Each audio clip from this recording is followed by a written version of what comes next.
Or what would you tell your, 21-year-old self? Art schools to me were kind of funky because you got there because you're an artist. You got there because you're probably a pretty good artist.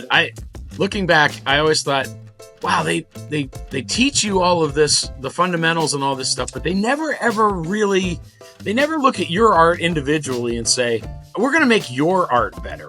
And then they don't teach you any kind of marketing. They kick you out the front door and they go, hey, good luck, kid. Hope you latch onto a gallery or find the right art fair, or you can sell prints online or whatever it is. Good luck. I would say to go back and talk to my 21-year-old self, go to another school, take marketing, take business classes, do all of that stuff, because you're going to need it. Hi, Tim. Hi, Angela. How are you? I am great. How are you? I'm good. I'm looking at your background, seeing you are coming from your frame shop / gallery, correct? Yes, I am sitting in the gallery, and there are paintings behind me, both sides. A lot of times I focus on nonprofits or higher ed arts management, but for-profit arts and creatives are such a big part of the overall creative sector ecosystem that I think it's really great to have you and just hear your thoughts on highs and lows and struggles and all of that. So give me a little bit about your background and how you got into owning your frame shop and gallery in a small town in Ohio.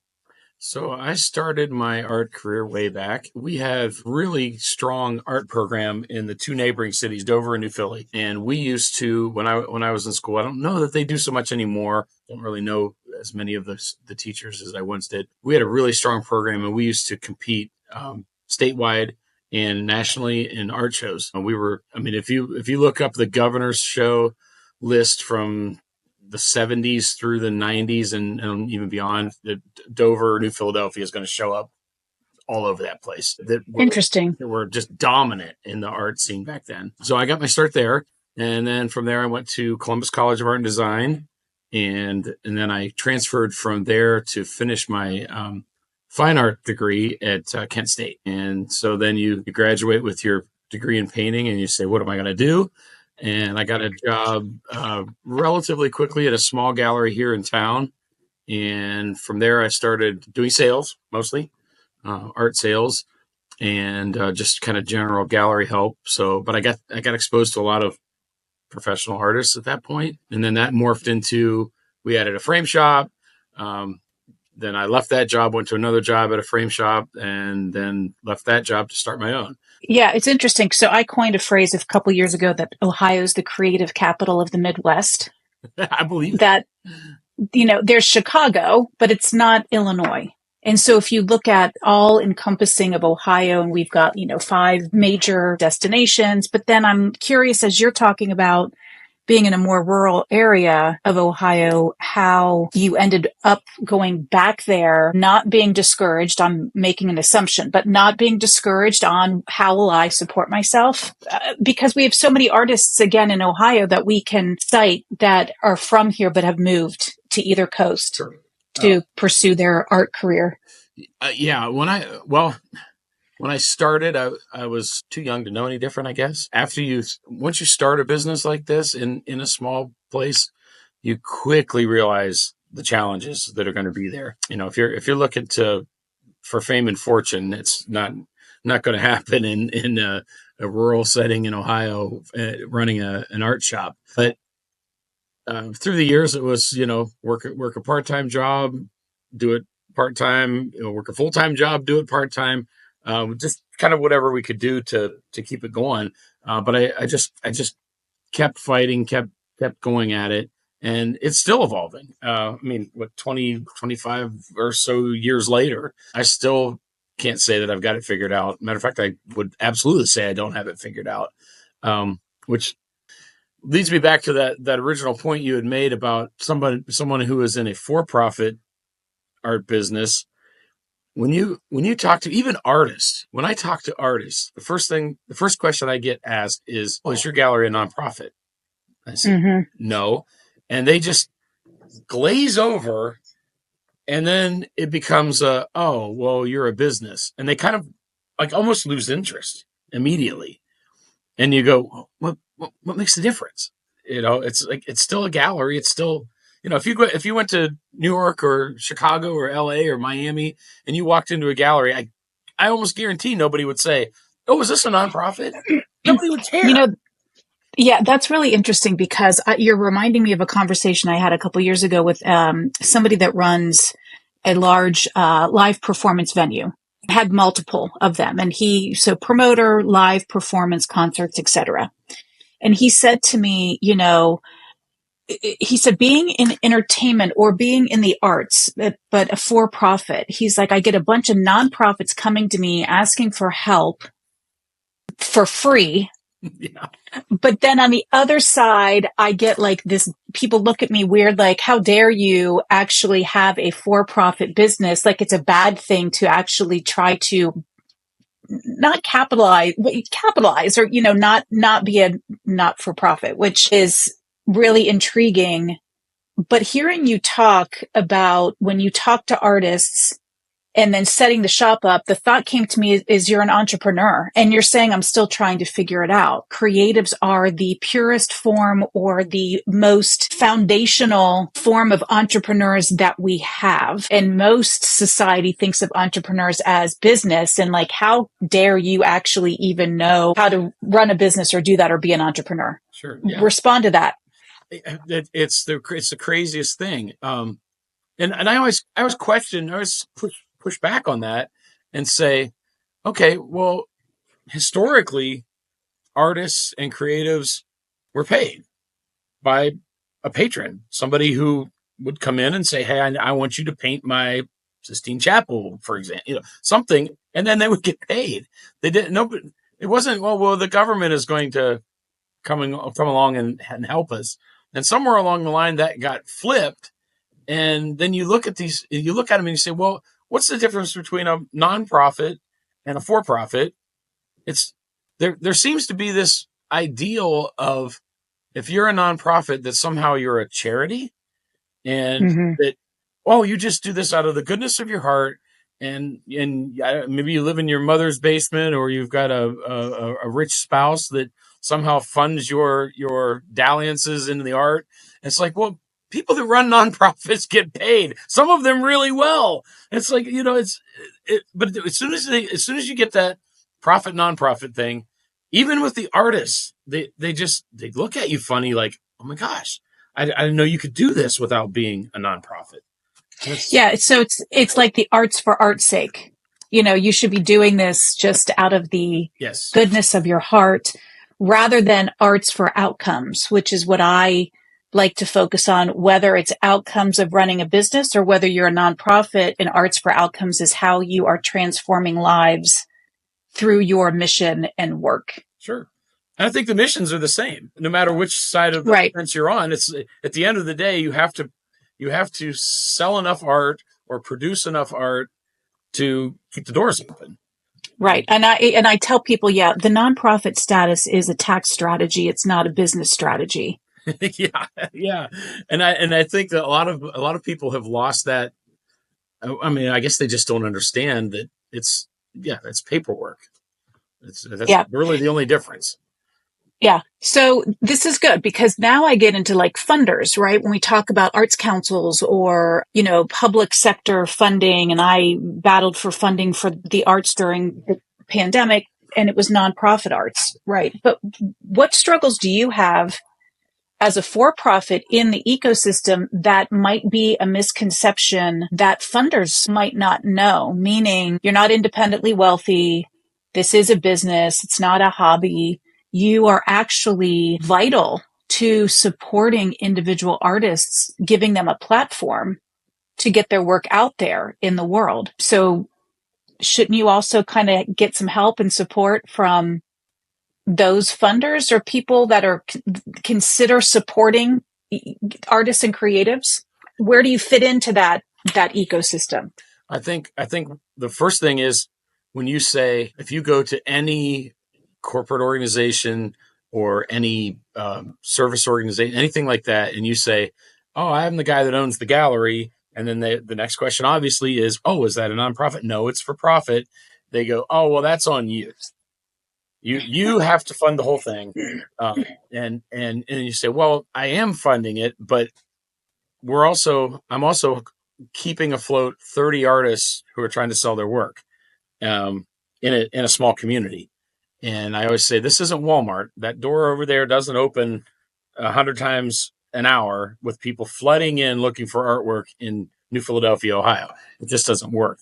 And of course, then the next question always is, well, can't you sell online? Well, to a point, yes.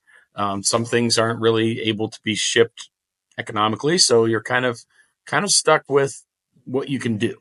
And then the next question is, you say, oh, well, I would like you to help us put on an art show. Well, again, back to the question, are you a nonprofit or are you a profit? Well, for profit. Oh, well, that's on you. Can't you go to the bank? Can't you do this? I don't want to give you any money or any assistance or even put my name on something unless it's for a nonprofit, because I can't write it off. And if I can't write it off, I'm not going to give you $100 or $1,000.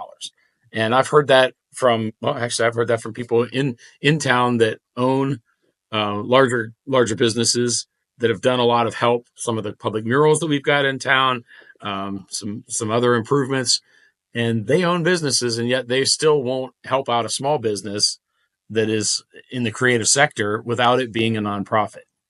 And that's just crazy. It boggles my mind. Yeah. I mean, and so part of me again thinks about, well, why should artists get a handout? And I'm kind of trying to poke the bear a little bit, or just think about all these angles and arguments. So a couple things. One, why should artists or the creatives get a handout? But then my mind goes to, well, we've got venture capital, the people that are starting a business, and you get investors to invest in someone's business to help them get going because there's growth, or they're hoping that there'll be a return on investment, right? Yes.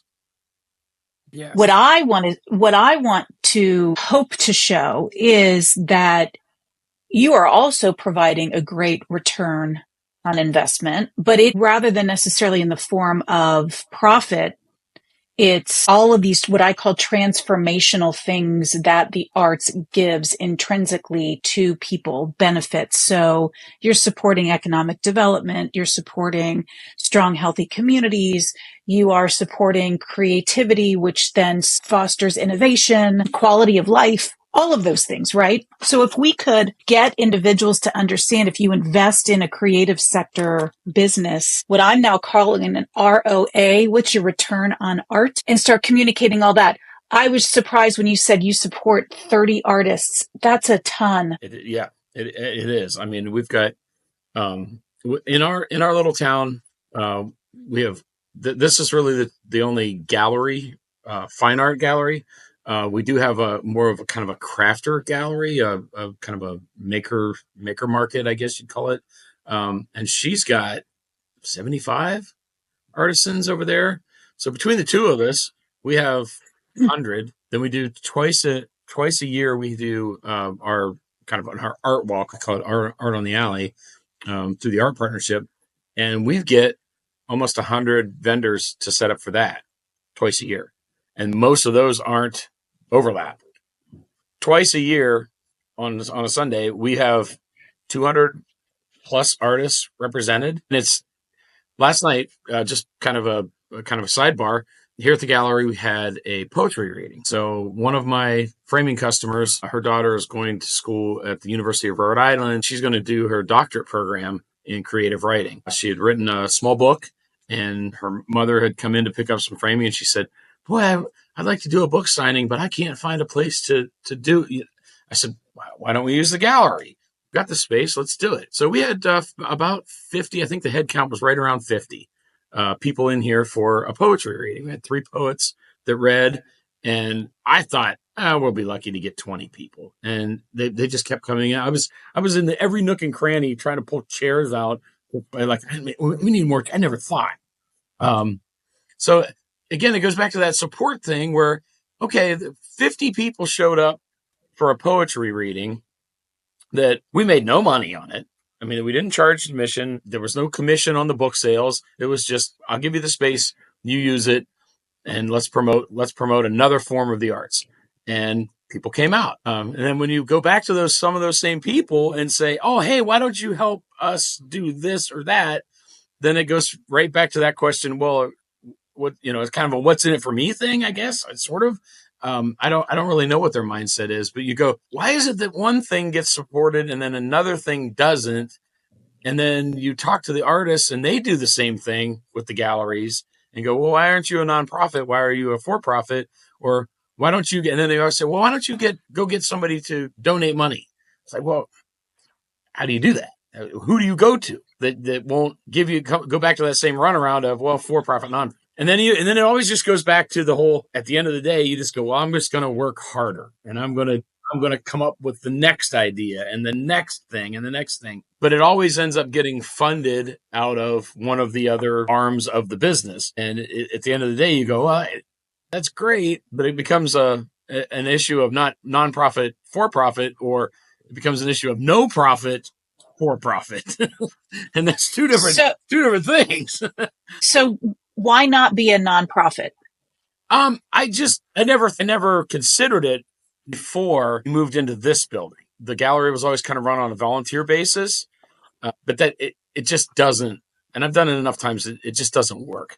So when we moved into the new space, we A, had more space, and we B, have more responsibility in the space. So we moved into a really cool old building, and that's a whole nother issue of things that I'm involved in with the city. Start talking city government, county government, state government, national government. It comes back to that thing again of, well, why can't you do this? Why can't you do that? And why don't you fund it yourself?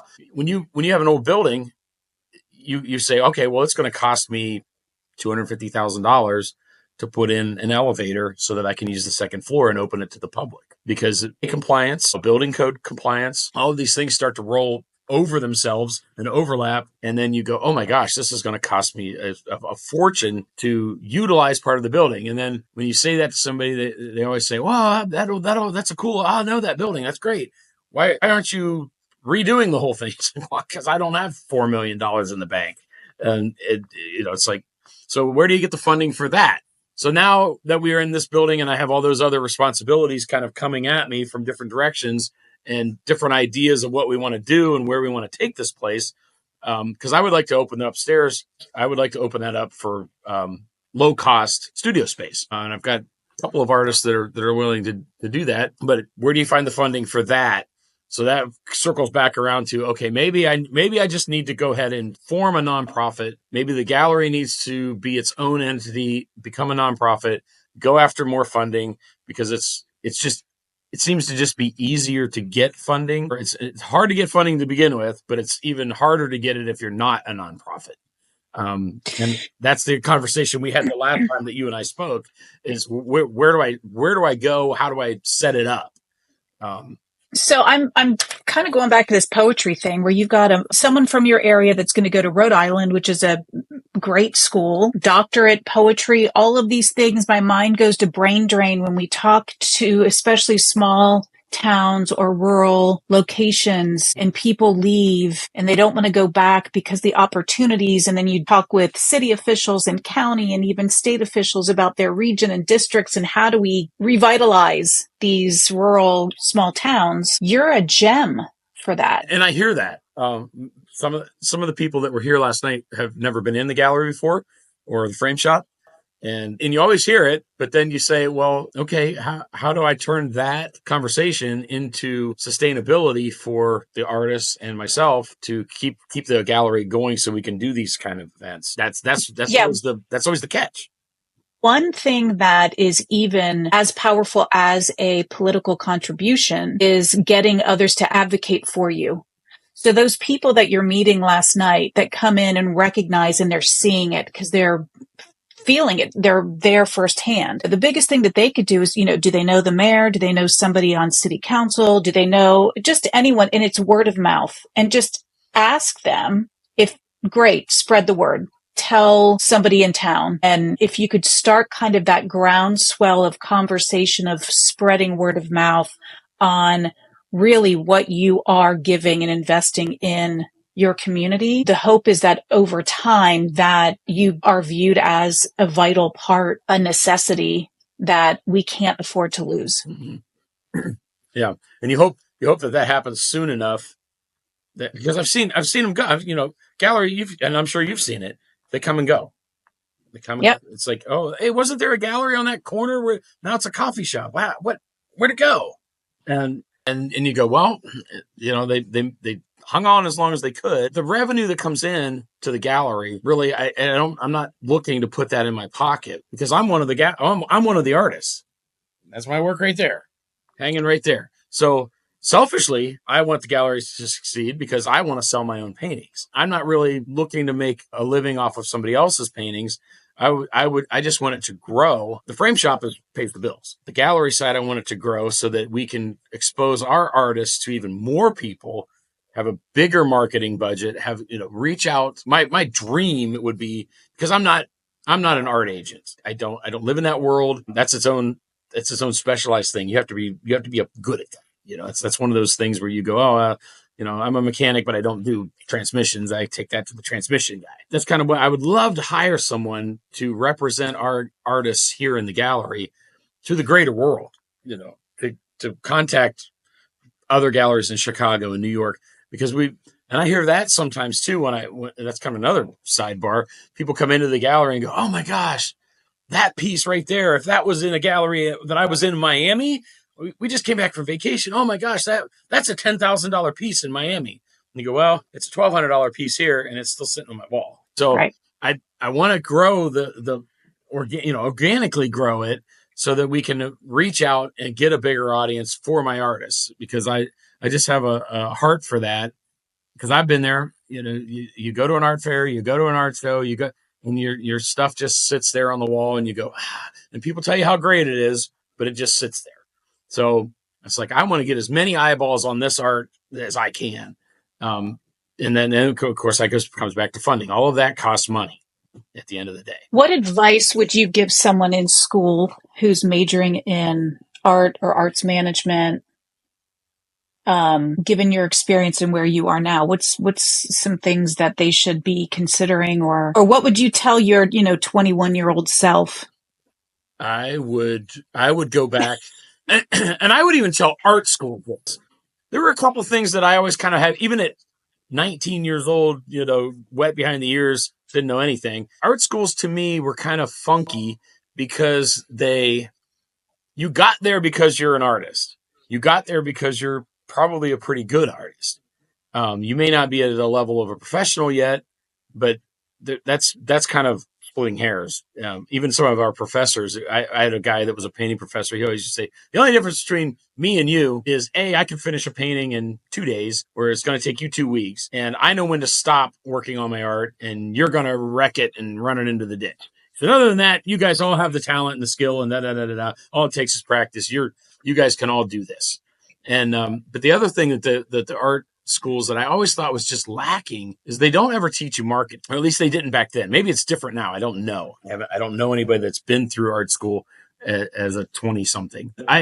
Looking back, I always thought, wow, they teach you all of this, the fundamentals and all this stuff, but they never ever really, until you maybe get to an way upper level thing, they never look at your art individually and say, we're going to make your art better. What you're doing, we like or we don't like, it doesn't matter. That's subjective. But we're going to make your art better. And then they don't teach you any kind of marketing. They kick you out the front door and they go, hey, good luck, kid. Hope you latch onto a gallery or find the right art fair, or you can sell prints online or whatever it is. Good luck. I would say to go back and talk to my 21-year-old self, go to another school, take marketing, take business classes, do all of that stuff, because you're going to need it. Okay, so I taught last semester at a university arts management and arts entrepreneurship, which, by the way, at this school, they could not use the word entrepreneur in the art department unless they had the word art in front of it. That came from the business school, because the business school claimed that they owned the word entrepreneur. So it can't just be arts management and entrepreneurship. It has to be arts management, arts entrepreneurship. So that then within their own department, there are some disciplines, whether it's music or theater, et cetera, that are balking at the notion that you should be required, if you're majoring in any art form, that you should be required to take the basic fundamental marketing, business, whatever class, to which I said, what, like business has no business in the arts? It goes back to arts for art's sake, or like this purity, which that the head of this program has said, not everyone's going to make it to an orchestra.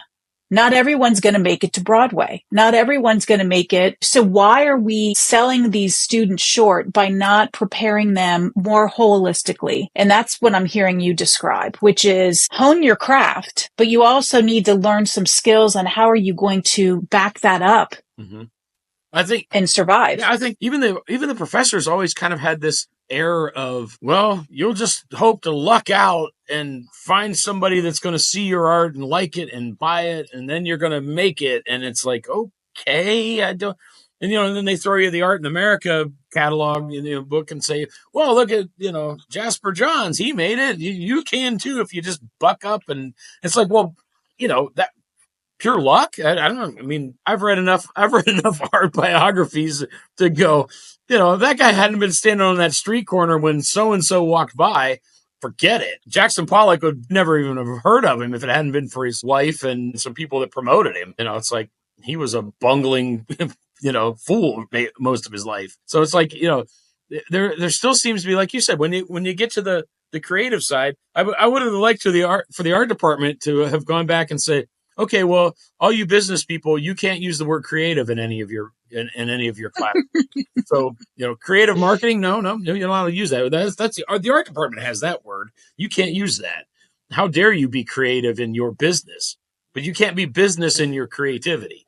Like, okay. So yeah, that's what I would tell my younger self. The other thing I would tell myself earlier on is go find somebody who is doing it and has made a living or something in that nature, and just latch onto them. Just pick their brain, find out what they do. Just go get a list of 20 artists and beg them to take you to an art show and show you how it's done. Some people just have a knack for it. And I've noticed that too. You walk through an art show and why is that guy's booth full of people and the art isn't really that good? And then the guy right across the road he's got wonderful landscape paintings and they're beautiful, well done. And his price points are good, but he doesn't have a single person in his booth. Well, that guy's a talker and that guy is, where that guy's got wears a red suit and sticks out like a sore thumb. And that guy's sitting there in a pair of khaki shorts. I don't know. Some people have a knack, some people don't, but I would encourage people to go out and find those other people that have been successful and see what it is that they do that you can glean a little bit of something off of. But the problem is, at the end of the day, how many creative people are really that successful? Because a lot of times you talk to those people and they go, dumb luck. I don't know. I just happened to be in the right show at the right time. And you go back home and you scratch your head. And like I said, I'm 51 years old and I still go home and scratch my head and go, I don't know. I don't know what the answer is. I don't know how.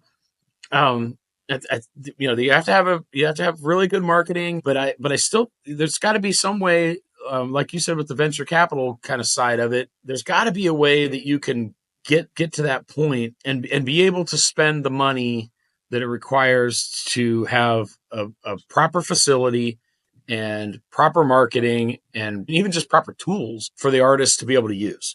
We all just plug along and do the best we can and try to make it all better for everybody. And then incrementally we do, but how do you make that big next jump? And that's where we're at in here with this building and with the downtown and everything, because we've got an organization that's working really hard to revitalize the downtown. And I'm trying very hard to plug ourselves into it. And we do seem to have quite a bit of support at the city level and even at the county level. I think we had 3 judges in here last night for the poetry reading. So some of the city leaders are definitely seeing what we're doing. And that's great. And so that's, to me, where you follow up with those judges and you ask them to send an email, make a comment, invite someone in their network back to have a conversation. Do a coffee with them and have a conversation about what you're doing, what you're bringing to the community, and what struggles you have. I think there's just so much misconception all around on how difficult it is and how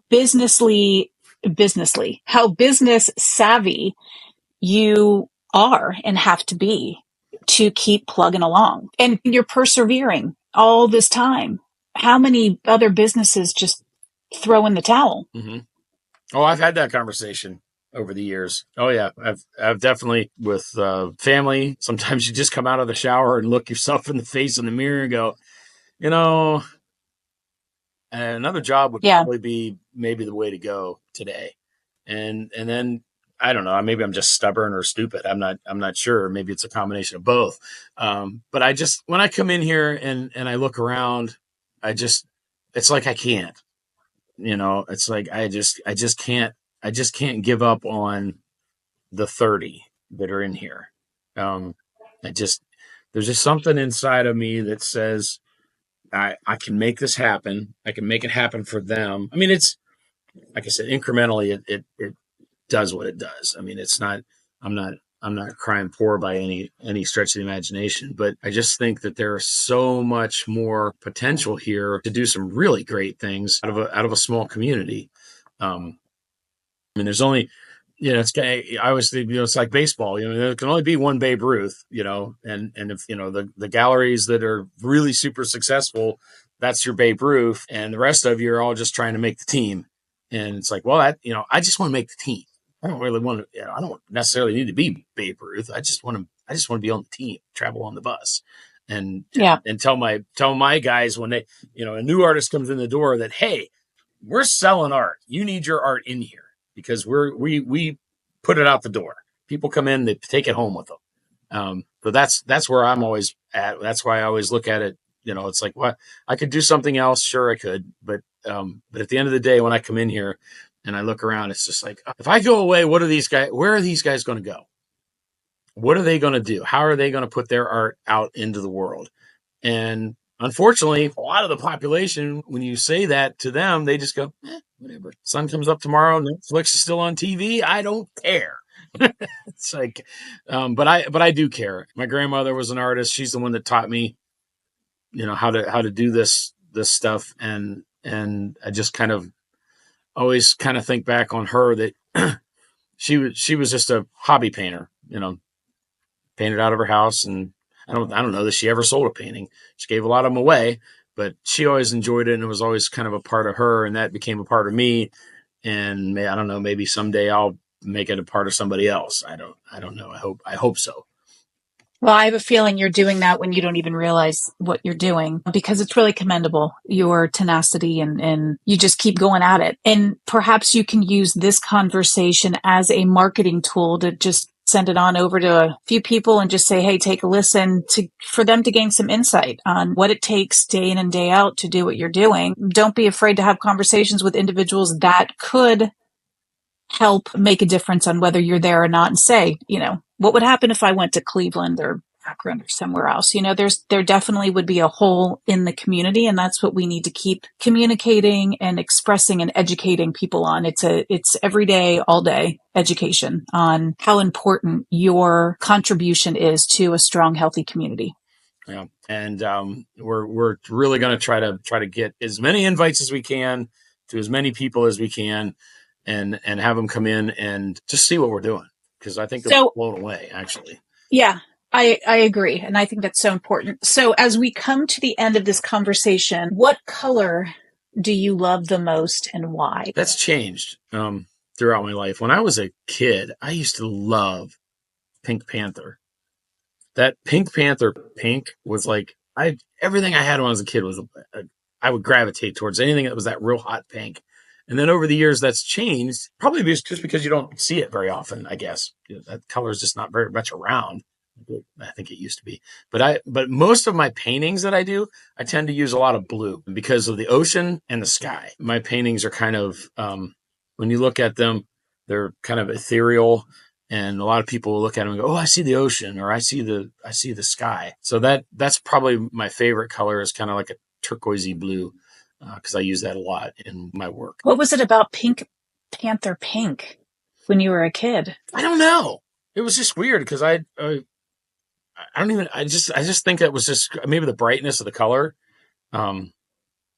But yeah, I had a little Pink Panther doll I used to drag around with me everywhere, and then over the years it got more brown. poor guy took a beating. But He yeah, was he was loved. he was well loved. Yeah, yeah. And even people in the family have said, "Remember when you used to just, everything was pink with you? What was that all about?" I don't know. It was my color, I guess, back then. It'll still catch my eye if I see it on something. I go, "Ooh, look at that! That's kind of a cool color." And people look at me and go, "Pink? That's a weird color." It's like, I don't know. Yeah, it is a weird color, but it's kind of a cool color. Awesome. Well, that's a cool thing that I now know about you, Tim, is I will think of the Pink Panther every There time you we go. talk. Yeah, absolutely. Great. Tim, thank you for your time. I appreciate it. Absolutely. Well, thank you for your time and your insight. Thanks. Hang in there.